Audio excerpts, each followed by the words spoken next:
watch a piece of news or you hear something, or even if someone says something to you, you need to say, what is their agenda? And it could be a nice agenda, like they love you and they want you to be happy. But it could also be, oh, I want you to vote a certain way, or I want you to buy certain things. So a very great friend of mine who is a famous statistician who wrote an amazing book on statistics years ago and changed the entire industry, I once asked him what he thought of the truth. He laughed and he said, truth, smooth. What I believe in are the facts.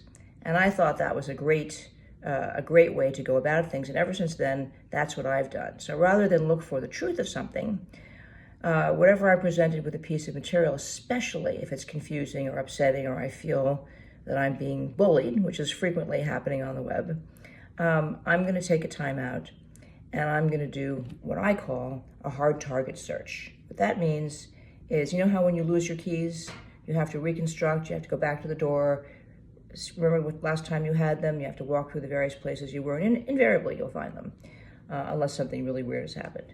In the same way, when you suddenly find yourself upset about a current event or even a personal event, the best way to work on it, and I say this about everything, is get out of the state of mind that you're in. Acknowledge, I'm upset, I'm angry, whatever I am.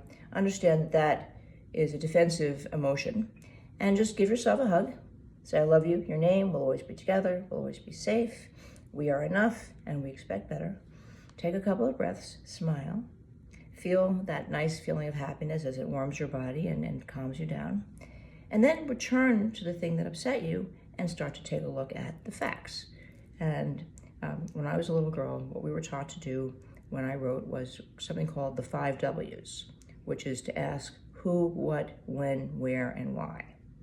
And if you apply these questions to whatever piece of news you saw or what a friend told you or a fight you just had, you're going to start to see that there's a whole different world. There's a whole different way of looking at things once you kind of get yourself above your feelings. And it's not that your feelings are good or bad, it's just that they're not objective, whereas facts are objective. So if you see something on the television and it really upsets you, or someone's being elected, again, whatever those feelings are, you need to sit down and you need to go, okay, who is having the reaction? That would be you, okay? What is the reaction to? It's a fact, it's a piece of news, it's something that someone said to you, okay? Why am I having this reaction? Which could be a simple answer like, oh, you know, they're always like this and they always put me down. Or it could be, wow, I don't like the direction of this, you know, social commentary or this political move or whatever. And when is now, and where is wherever you are on the topic. You know, you've been reading about this, you've been studying about this, you have a personal history that's connected to this piece of information. And I have found that I use the bubble chart, so I'll put, you know, the thing in the middle, but if I have time, and otherwise I do it mentally. And the idea is you say to yourself, okay, these are the facts. Do I still feel as upset? And the answer is, it's impossible for you to continue to feel upset because you have the facts. Now, you may not have all the facts, and they may not be right, but the idea that you take the trouble and the self-care not to accept on faith anything that anyone tells you in any medium is what's going to help you navigate so that you can find the facts and not worry about trying to accept someone else's truth, because that's what's going on.